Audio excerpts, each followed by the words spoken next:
The Baltimore Ravens both shocked the NFL world and outsmarted the league with a savvy coaching move, bringing back a familiar face. We talk about what happened and so much more coming up next on this episode of Locked On Ravens.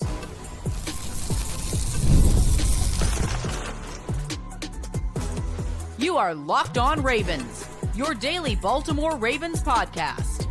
Part of the Locked On Podcast Network, your team every day.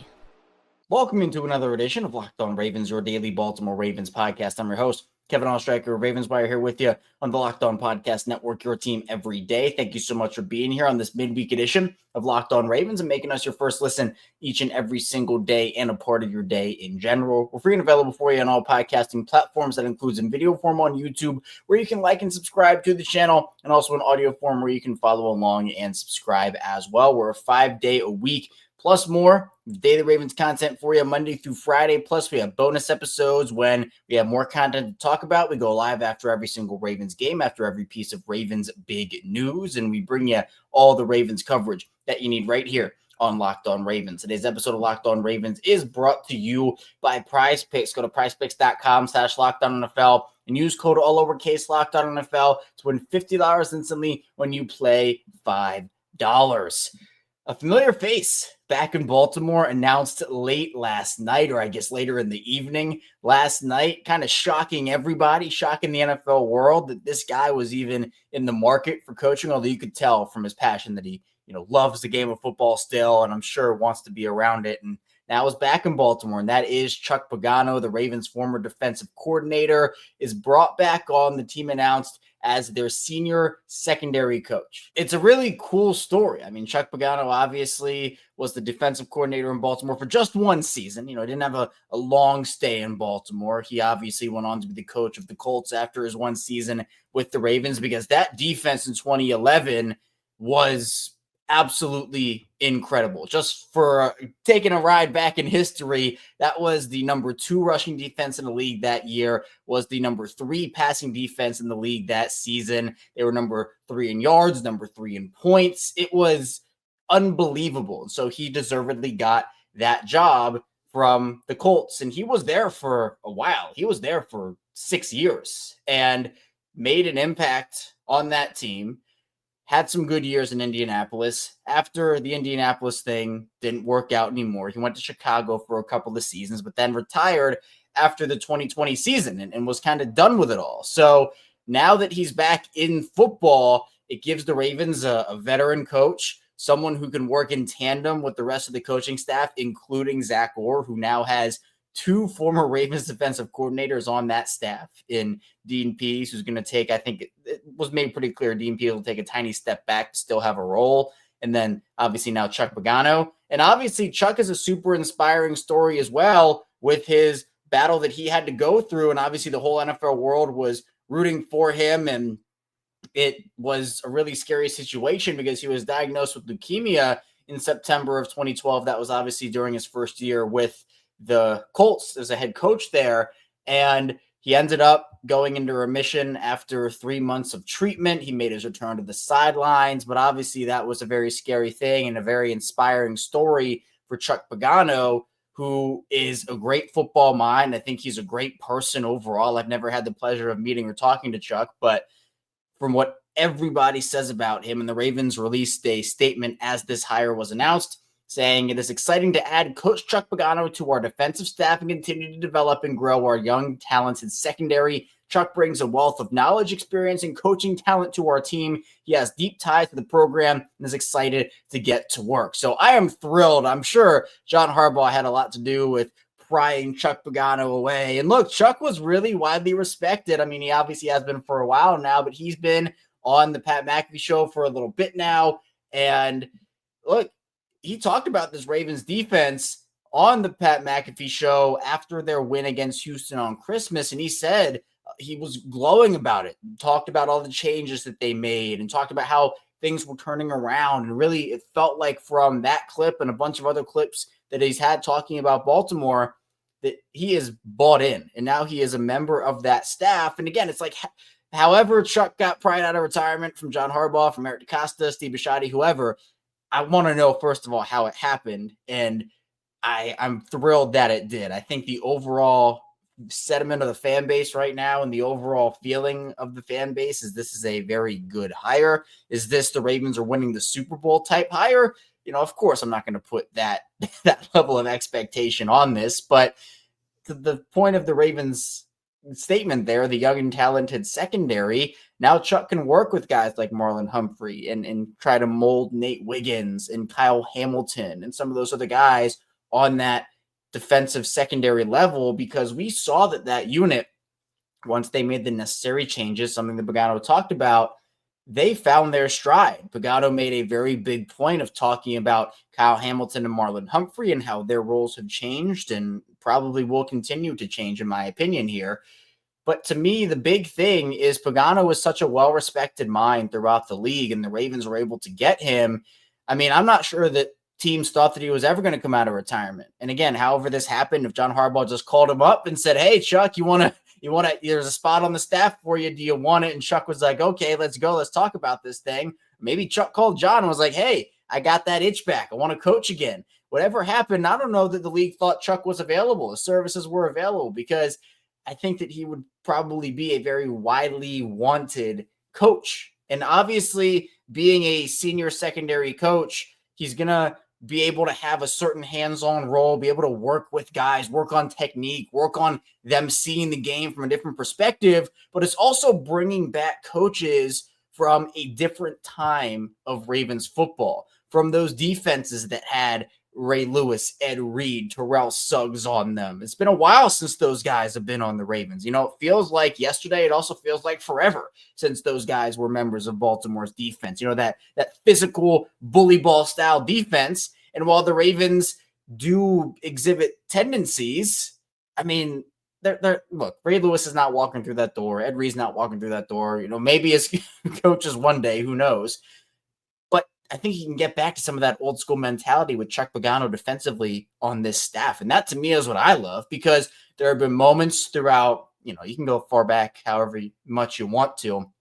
I think there have been moments of like, man, some of the old school principles would probably do this defense good. And I think Pagano will come in and install those within this unit right here, especially for a group that turned it around so heavily in the second half of the season. And Pagano, he was John Harbaugh's first secondary coach, latched on with Baltimore in 2008 when John Harbaugh came into the fold, was there for 3 years as a secondary coach. And then, as I mentioned, he ended up being the defensive coordinator for that year in 2011.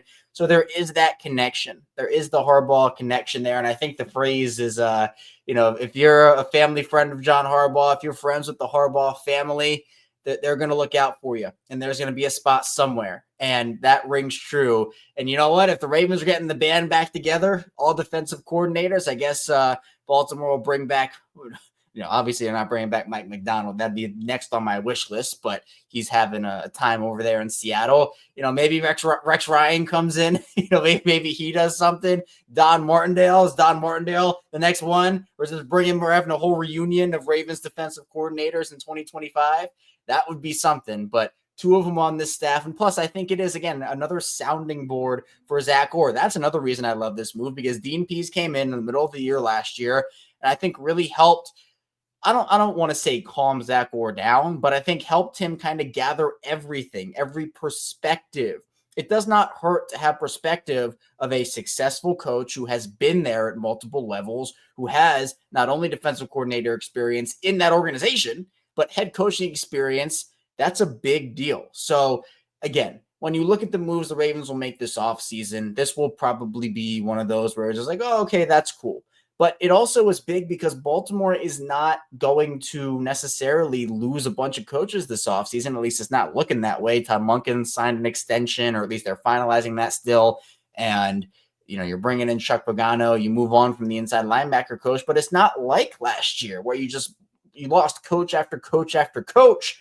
And I think that's a big deal, too, with Pagano coming in. He's not coming in and replacing a decorated coach. You're adding to your coaching ranks. And I think that is just different than what we've seen. So coming up in the second part of the show, I want to dive into that thought process a little bit more, because this is setting up to be a massively huge offseason for the Ravens for that exact reason. Stay tuned. Got a lot to get to here on Locked On Ravens.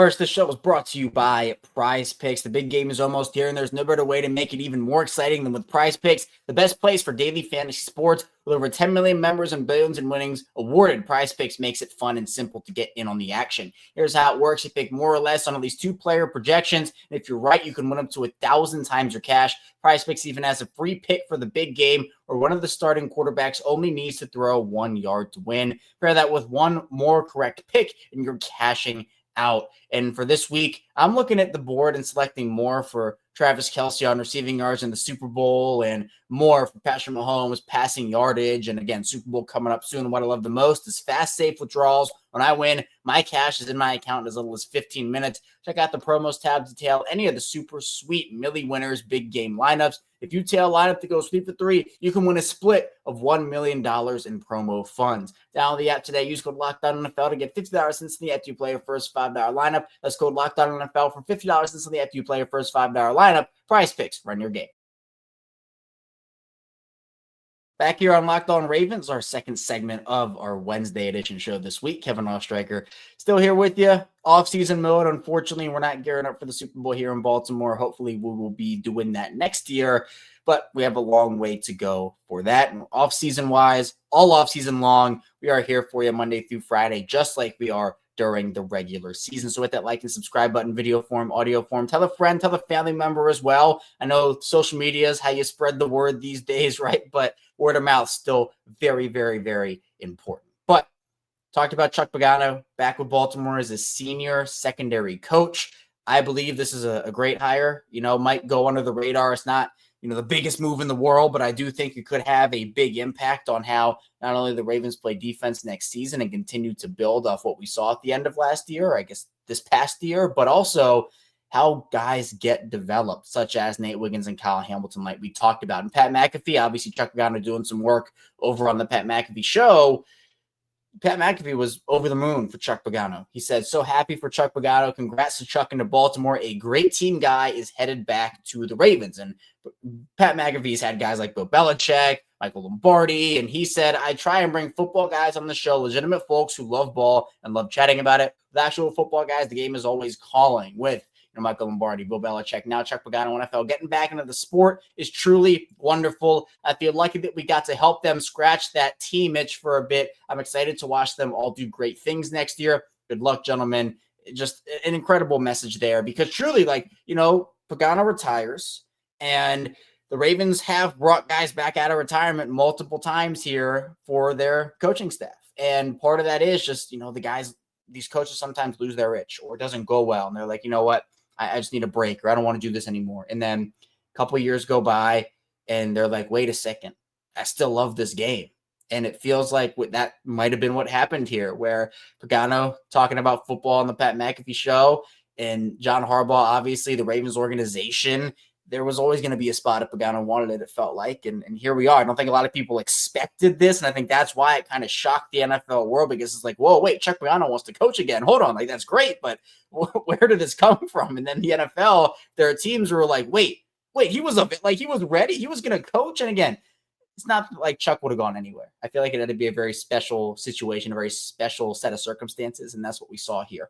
But again, as we talked about at the end of the first part of the show, this is setting up to be a very different offseason than what we've seen over the past couple of years for this Ravens team. And like we talked about with Pagano there, he's not coming in and replacing somebody. The Ravens made this role for him, senior secondary coach. But to me, the big thing is you watch this team over the past couple of seasons. They've had to rebuild their roster, rebuild their coaching staff, not in terms of this hard rebuild and they're a terrible team, but in terms of, the Ravens are a good team. And when their players hit free agency, other teams are going to want to scoop those guys up, players, coaches, whatever it is. But it's just that isn't happening this season. And plus, you look at all the other implications with John Harbaugh and his contract right now at the time of this recording. There is no extension in place. This is the last year of his deal, and it's going to expire after this season. Feels like this is kind of like the all or nothing offseason for the Ravens under this iteration. And by this iteration, I don't mean Lamar Jackson. Lamar Jackson is here to stay. I don't want that to be the message people are taking away from that, because it's not. But of the Harbaugh Ravens potentially, Mark Andrews and Isaiah Likely together, Obviously, you have other extensions you have to figure out, such as Kyle Hamilton and Tyler Linderbaum, Zay Flowers, Rashod Bateman's going to have to get an extension again in a couple of seasons, and you figure out what you want to do with Afe Owe and some of these other players, Travis Jones. It's just, this is the year where the Ravens aren't losing a ton of guys. The big names are Ronnie Stanley, Brandon Stevens, Patrick Ricard, Patrick McCary. Those are your big names. You have an opportunity truly to kind of keep your floor from last year, but add talent, whether it be through free agency, the draft, trades. You can add solid names to your coaching staff without having to go through, well, we lost 5 coaches again this year. We got to go find all new guys. And that continuity on the coaching staff, that is huge for the Ravens because you're bringing in all new guys, it seems like every year. It just feels like the Ravens are a coaching factory, and that just is what it is. We have said that forever. I've been covering this team on this show since 2019, and, covering them in a written capacity since 2018. It just feels like all of these years, it's just like, man, they're losing this guy here. They're losing this guy there. But when you have an opportunity to actually add on and not lose a bunch of guys, it can help you propel yourself to a Super Bowl championship because you can add a couple names on the coaching staff, and then you're not losing, an inside linebacker. You're not losing a safety that you really wanted to keep, or you're not losing a tight end. You're able to add on to certain positional groups and continue to build. And when I say build, I even mean build in terms of, look, the Ravens have 11 draft picks this year. At least they're projected for it. Obviously, 4 compensatory picks coming on the way because they lost so many guys last season. This, to me, is the year. Go trade up for a guy, right? You have needs, and we'll get to those in the final part of the show. But if there's a player that is projected to go in the top 10 or top 12, let's say, and that player starts falling and falling some more, and then all of a sudden you see this guy wind up at 18 or maybe 17, maybe 20. You go up there and you make that deal because there's a value to having rookie contracts on your roster, especially with Baltimore, especially with Lamar Jackson's contract. Some of the other big money contracts are going to have to hand out. Like, I get it and I understand it most definitely. But we've seen it before with this team where they will get lucky with a guy falling into their lap. That happened with Kyle Hamilton, and that was like 1 in a million in my opinion, but I'm very happy it happened that way. But it doesn't always happen that way. There are players every year that fall, and for the Ravens, we've heard the what-if stories of what if this guy wasn't taken by this team, or what if this guy had fallen one more spot. I think the Ravens should be aggressive, and I think John Harbaugh should push for aggressiveness. He should push for that because, look, this is all or nothing for John Harbaugh. We had former Ravens wide receiver and Super Bowl champion Qadri Ismail on the show yesterday, and he said it himself. He said he thinks that this year is Super Bowl or bust for John Harbaugh, and I agree. It just feels like everything is setting up for this to be Harbaugh's last year. If it doesn't work out, I think his seat coming in should be extremely warm. Not saying he's not a good coach. I've never said that. I think he is, but if it doesn't work, sometimes it's just time for a change. And you can look at the Andy Reid example in Philly. I know a lot of people are bringing that up, where that Philly team was really good and they moved on from Andy Reid because of the potential of that team, right? That's just what it was. It's like, okay, we have this team. There's a lot of great talent, a lot of great potential there. Is Andy Reid the right coach to lead that? Is Andy Reid the right guy? And that was nothing against Andy Reid, nothing against him being a bad coach. It wasn't the case, but it was time to move on. And then Philly obviously realized their potential there. So there are all those conversations about John Harbaugh. I know it's a very big conversation, but it is the point of, like, yeah, these teams, especially in the situation that Baltimore's in, or Pittsburgh or Buffalo, teams that are good but haven't been able to get over that hump, you're going to have to figure it all out. So we'll be talking about early positional needs for Baltimore coming up in the final part of the show, because there are a couple that they really need to hit in this offseason. So be sure to stay tuned. Lots to get to here on Locked On Ravens. First, the show is brought to you by TurboTax. This is a message from sponsor Intuit TurboTax. Taxes was waiting and wondering and worrying if you were going to get any money back, and then waiting, wondering, and worrying some more. Now Taxes is matching with a TurboTax expert who can do your taxes as soon as today. An expert who gives your taxes their undivided attention as they work on your return, or you get real-time updates on their progress so you can focus on your day. An expert who will find you every deduction possible and file every form, every investment, everything with 100% accuracy. Also, you can get the most money back guaranteed. No waiting, no wondering, no worries. Now, this is taxes. Get an expert now on TurboTax.com. Only available at TurboTax Live Full Service. Real-time updates only in iOS mobile app. See guaranteed details at TurboTax.com/guarantees.